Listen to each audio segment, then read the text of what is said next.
Okay, I need to figure out... Oh, it is indeed.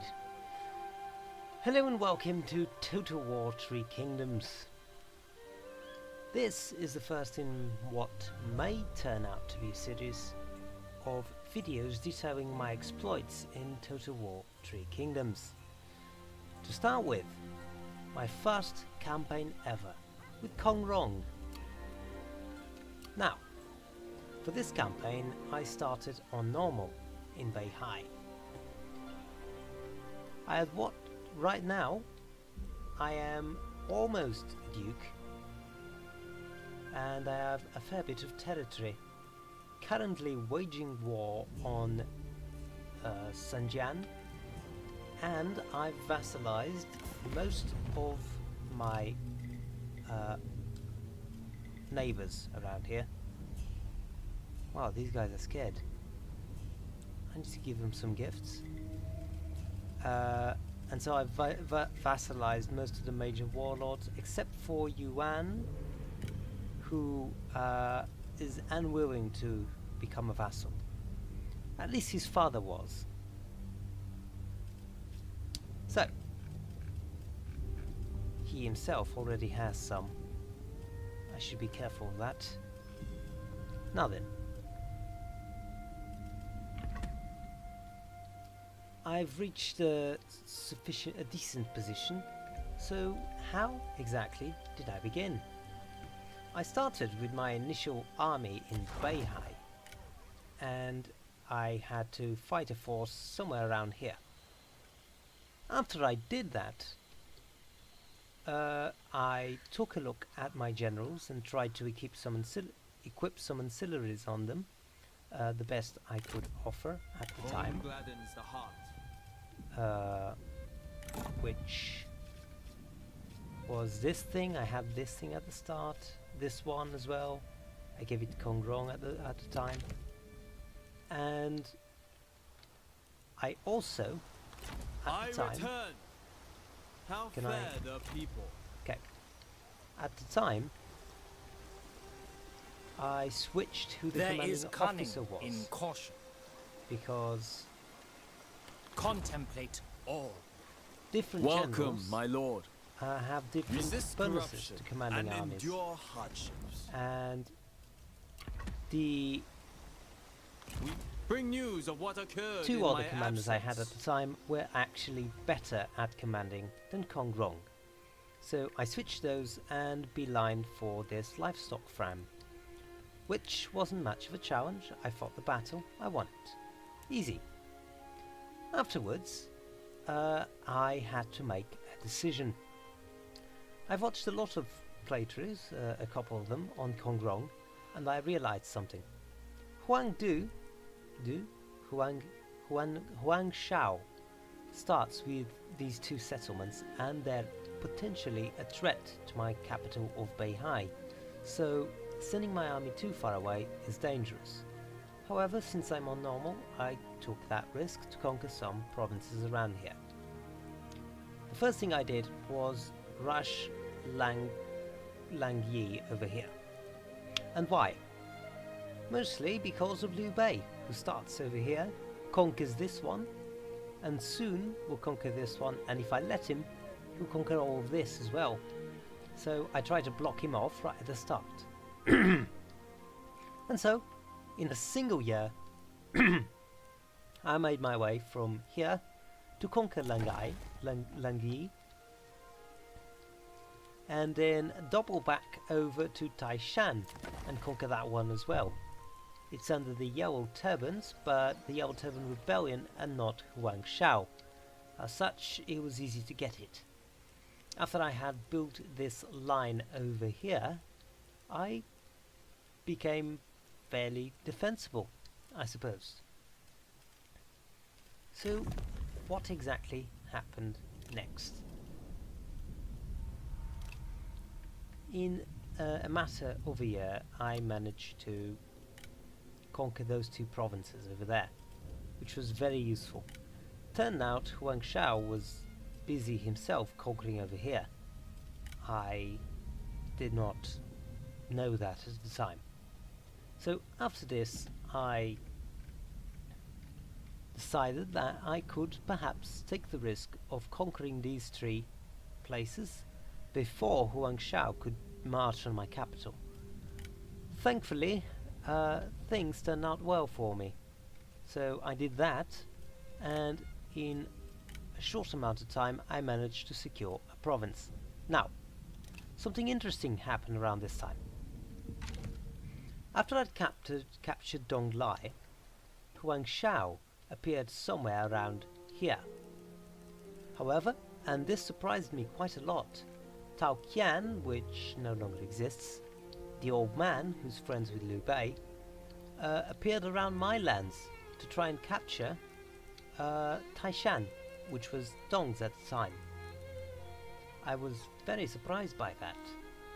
Indeed, they went and took Taishan, and then I bought it off of them. Which is good. Long live diplomacy and all. So with that, I had Taishan as well. There we go, yeah. Settlement.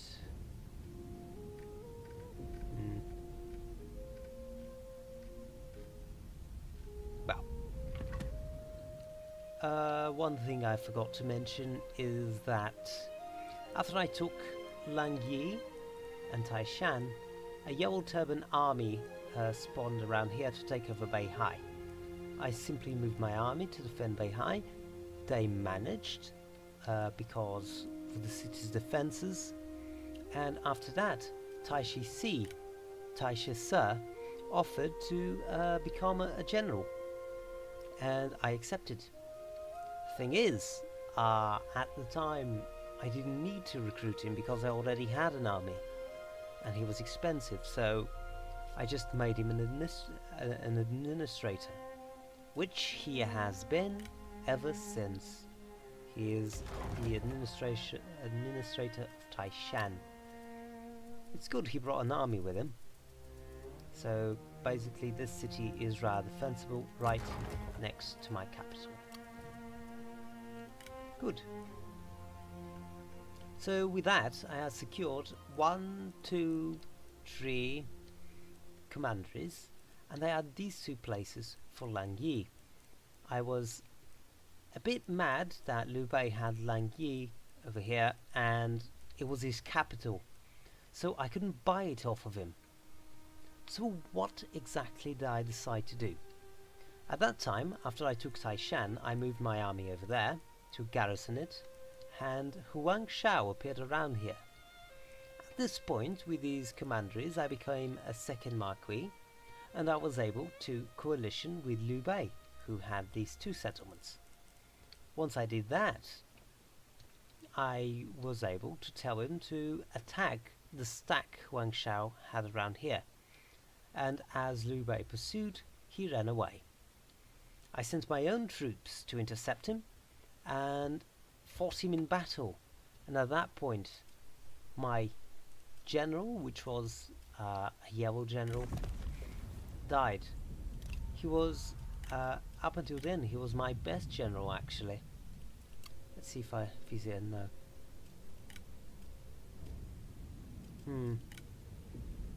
Wang Shu. Alas, he died early. He was a level 5 at the time, I think. This was probably his last battle. Now, since Huang Shao was here, Liu Bei sent his troops over there. I intercepted Huang Shao. I fought him by myself and won, though it was a bit... oh my. It was a bit hard. Huang Shao retreated, and next turn Liu Bei immediately destroyed whatever was left of him. Good.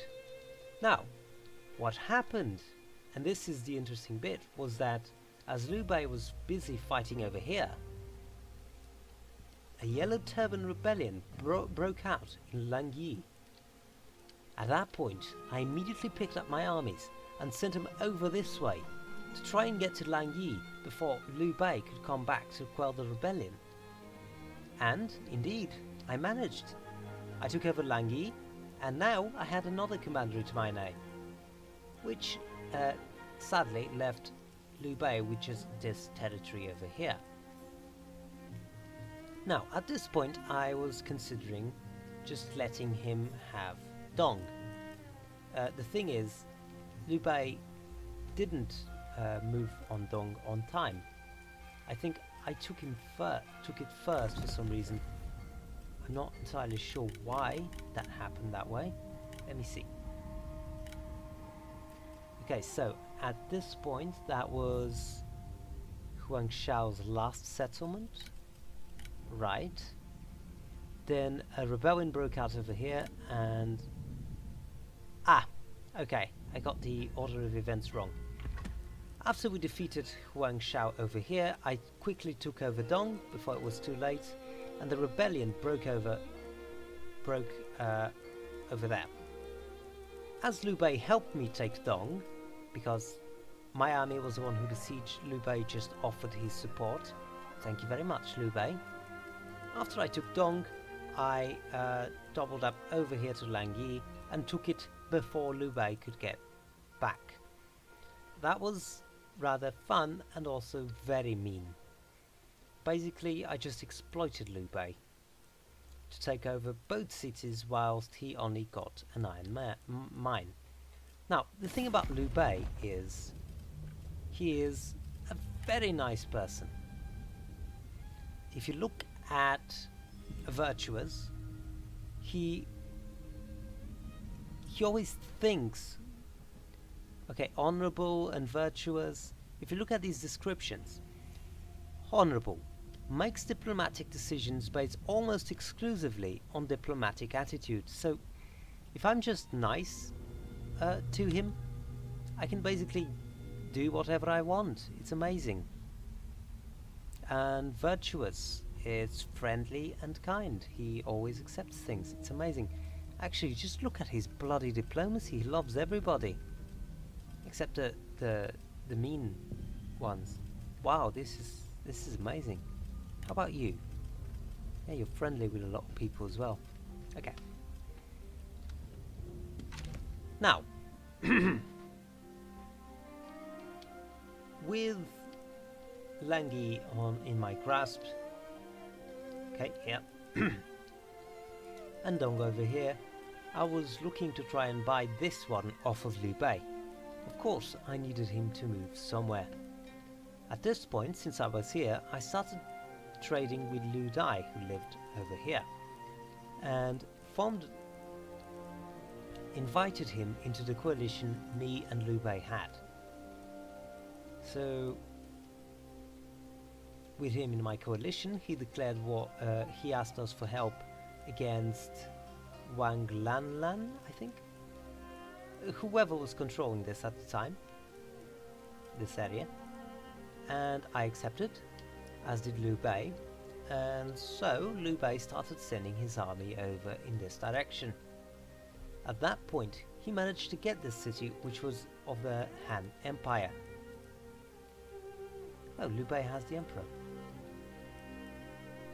Okay. What was I saying? Yes, Liu Bei conquered the city, which at the time was Han Empire, which became his new capital. At that point, I could freely buy Dong from him, and because he's one hell of a sucker in diplomacy, he was willing to sell it to me. And so I completed my commanderies over in this direction.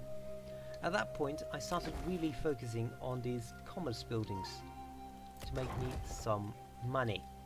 And turns out they're really good at that. Can I? Okay.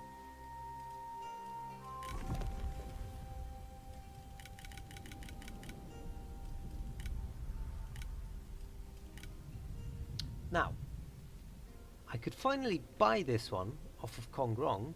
The thing is, off of Liu Bei. The thing is, at that time as well, I was...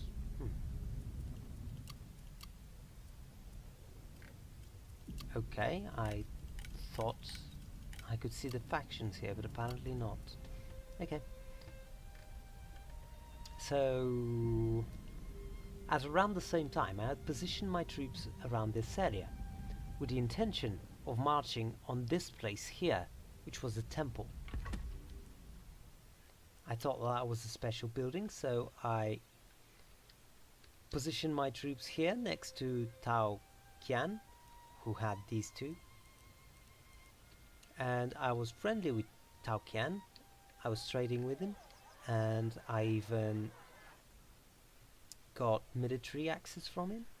And so I moved my troops from here to attack the person who held these two territories. I no longer remember his name.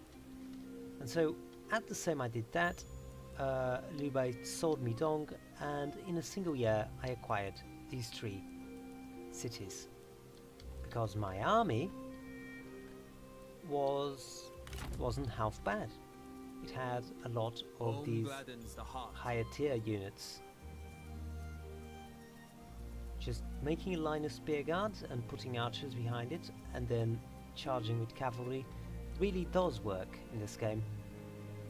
But since I'm on records mode, the generals die easily. It's not a good idea to charge them into battle. Okay. So, all of a sudden, these two territories. After that, since I had these two territories, I was only missing the last one to complete the commandery. So, once again, I turned to diplomacy and offered to buy it from Tao Qian, which I did. And in a single year, 4 territories. It's amazing.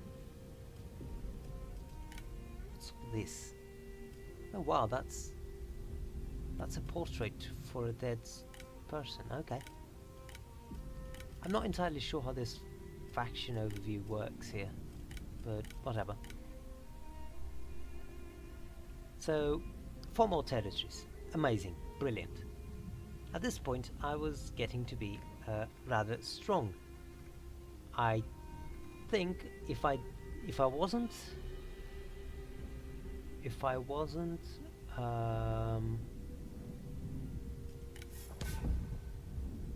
okay, yeah, this is the point where I became a Marquis. There we go. After I took over these 4 territories. Becoming a Marquis in 197, I was a Marquis before anyone else, which was great. As I know, Yuan Shao has a tendency to try and vassalize everyone once he gets to Marquis. I tried to outdo him, and I paid some money to Han Fu for him to become my vassal. And so, there was my first vassal. After I paid him in an effort to outwit Yuan Shao, I started targeting the smaller nations around this area, who weren't affiliated with anyone. I invited them to be vassals or to be part of the coalition, and once they refused, I simply took over by force, using, as ever, a single army. In fact, over the course of this playthrough, I have not ever recruited another army than my starting mons. This woman I recruited back when I allied with Liu Dai, who isn't alive anymore. This is... okay, no, it is Liu Dai. Yeah, it is Liu Dai, okay. Back when I allied with Liu Dai. They offered their heir to marry Kong Rong, and so they did. The thing is, Kong Rong was like 42 at the time, I think. But since then, we've had no children. Because of that, I eventually chose to make her an heir, the heir, on the off chance I died of old age before she had any children. And if he does die of old age, then I'm gonna adopt the youngest person in my court to be the next heir. So, what you might have noticed about my whole expansion is that I bought 1, 2, uh, that wasn't really buying. These two were basically dirty tricks. I bought 2 cities from the AI, and I vassalized a bunch of them, and I made coalitions. It's all been a whole lot of diplomacy. At some point, I sent a spy to Yuan Shao. The thing is, they hated Yuan Shao. I think it was Zhao Yan who I sent. But they really did hate Yuan Shao. And I'm only now noticing that everyone in my court is legendary. Wow. Let's look at this. 101, 102, 109, 113, 149, 157, 105, 103. A lot of amazing generals, it seems. You're getting close. Oh my, what is this? You've never had a past loyalty, okay. As I played, I've been more or less role-playing as a governor, right? Because Rong is a governor. And I've been more or less pretending that he's technically still a part of the hand. And as such, this is a bit of the hand that is still working out well. In my eyes, anyway. Liu Bei is my big friend, and apparently he holds the Emperor now, so... Good. Good. Here's the Han Empire. I should engage with them in diplomacy at some point. We thought you dead. I can't really give them much. They they don't like us because we've attacked them a lot. Okay. So, as I was saying, I finally took over these 4 territories in a year and become a marquis. I vassalized him, and from this point onward, I became able to start vassalizing other people, such as Cao Cao and Yuan Shu, who asked me to acknowledge his legitimacy, so we became friends when I did so. This guy was also willing to join the coalition, and after I got all of these, Gongsun Zan became more or less convinced. So Yuan Shu, Cao Cao, Gongsun Zan, and Wang Lanlan, probably. I don't remember who's there. So that's excellent. So as a marquis, over the course of a couple of years, I vassalized all those, but I also declared war on these smaller nations because they weren't affiliated with anyone. And so, year after year, I started quickly taking care of them. Once I got around here,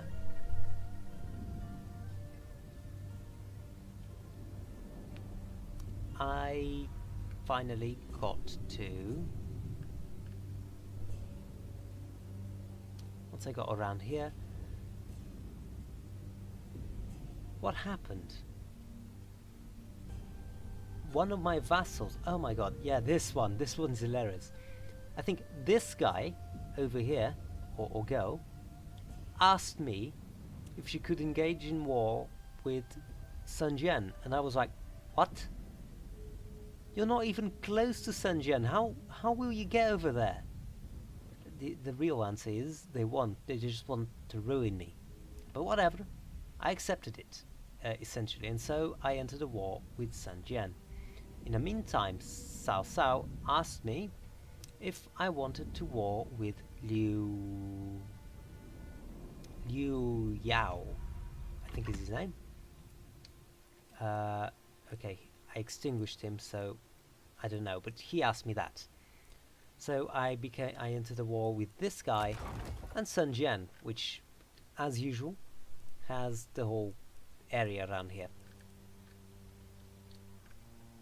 Incidentally, if you look at my money, I have enough money to colonize this whole land, and that's exactly what I'm going to do, including this one, if I can. I don't know if it has territory in it. Anyway.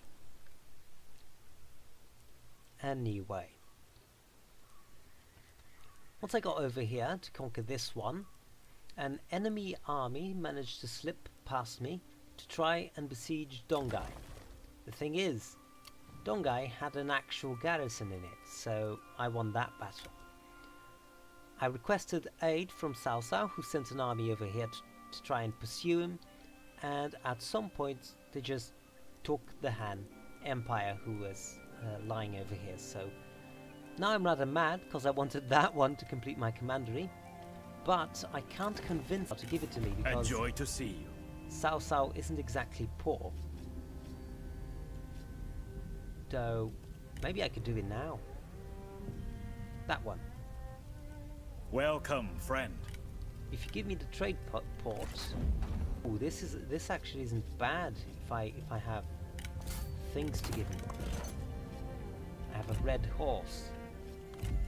You like red thoroughbreds? These aren't bad. These aren't bad at all. Yeah, I can do. But at the time, Cao Cao was so rich in both money and food that he wasn't really willing to give me anything. A bit of a prick, but there you go. One's military supplies, the other's public order. I prefer... So, I'll give him this, and perhaps a bit of money.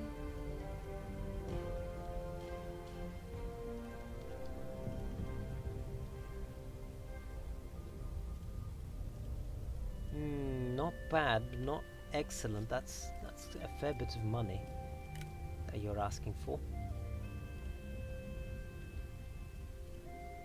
Okay, now this is good. 50,000. That's nothing to me. So, as Kong Rong, we of course have to at all times be cheap and not give a dime more than necessary. Your offer is accepted. It's mine now. There we go, that's less one thing to worry about. You're a coastal trading village. Can I not make you? I thought I could make you give me food, but no, I guess not. Yeah, no, there's no food here. Bollocks. I need food to build my capital.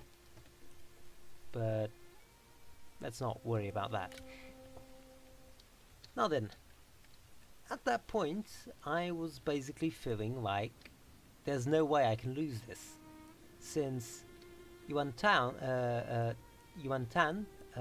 Shao's son, doesn't really have the allied power to take on my own allies, and his own vassals like me already because nobody really hates me. I'd never performed any treacherous act, and so.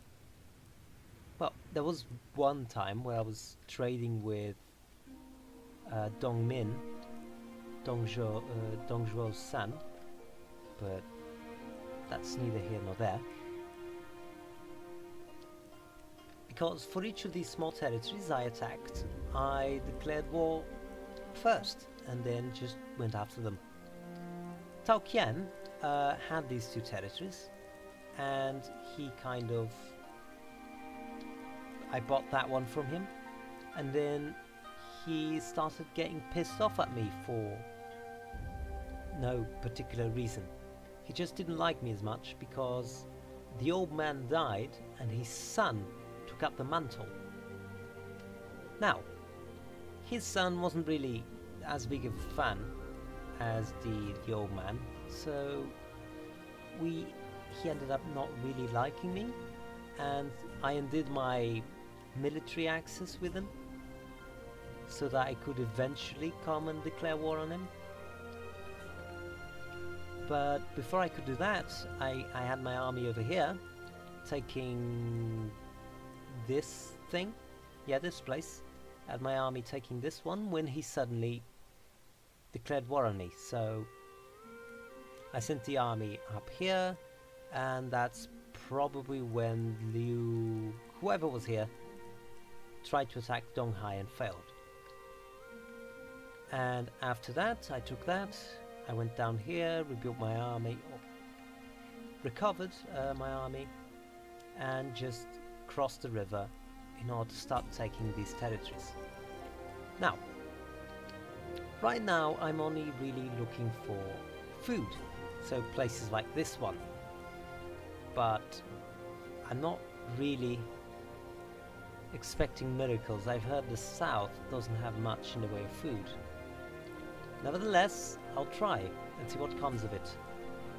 I believe that I will probably win this one easily, because let's look at the territories. Cao Cao actually has a fair bit of territory, as does Yuan Shu, and Liu Biao isn't bad. Yuan Tan has some territory, but I'm basically sure he'll be one of the three kingdoms. I can't be one of them, so perhaps Cao Cao and Yuan Shu, assuming, of course, that I take over Shenzhen, which I might, or maybe not. And that's probably how this is gonna go. I don't really feel threatened by anyone. I don't think there's anyone that can take me. If suddenly they declare war on me, I can just recruit more troops. So, let's see how this goes. Thank you very much for watching. This is mostly just a record for myself, so that in the future I may recall exactly what went on in my first few playthroughs. I'll be back once I've finished to tell the rest of this story.